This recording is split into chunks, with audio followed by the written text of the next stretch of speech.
Pour Lionel Rostin, avec le titre de meilleur médecin français 2013-2014, c'est bien le travail de toute une équipe qui est récompensé, celle du département néphrologie et transplantation d'organes dans laquelle il travaille depuis 1986.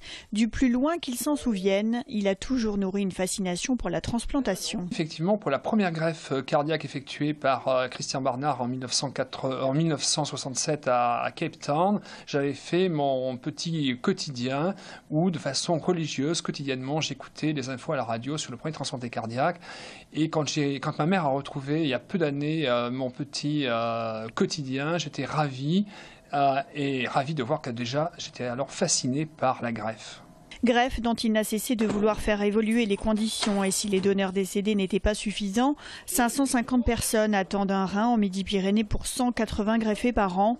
Il fallait pouvoir accéder aux donneurs vivants, ce que la loi autorise entre membres de la même famille ou amis, et de manière extrêmement réglementée. Cette année, en 2014, nous allons faire, parmi 200 greffes rénales à Toulouse, 60 donneurs vivants, ce qui est le chiffre le plus important de France. Alors bien sûr, quand on veut donner son rein de son vivant, parfois on a des problèmes d'incompatibilité de groupe sanguin, et ça arrive une fois sur 4 environ.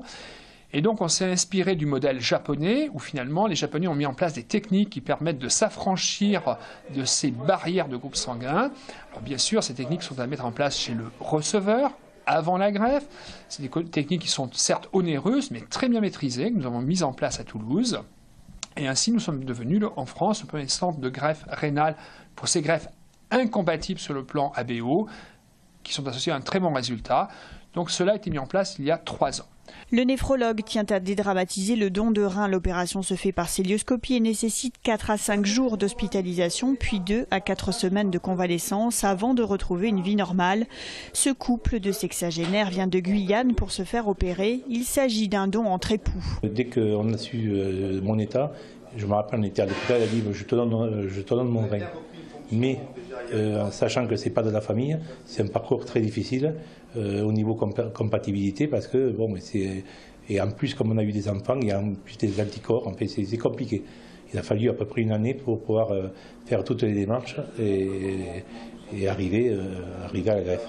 Je me sens très très bien, sans douleur. Je me suis levée ce matin, je suis allée faire ma toilette, je suis revenue. Bon, effectivement, m'asseoir aujourd'hui, c'est peut-être un peu tôt, ça me fait un peu mal, mais sinon, je n'ai pas de douleur interne ni rien. Un peu les cicatrices qui tirent, mais c'est normal. Quand on a passé 36 ans de mariage avec quelqu'un, on a envie que ça perdure, qu'on aille jusqu'au bout. Moi, je pouvais profiter de mes petits-enfants, pas lui.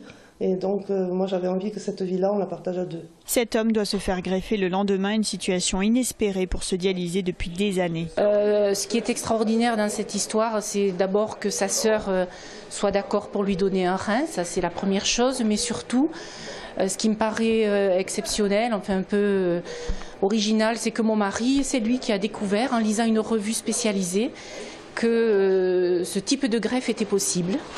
Une greffe ABO incompatible. Donc en lisant une revue un soir, nous étions couchés et il m'a dit « Écoute Aline, je suis en train de lire un article. » Un article qui finira par changer sa vie.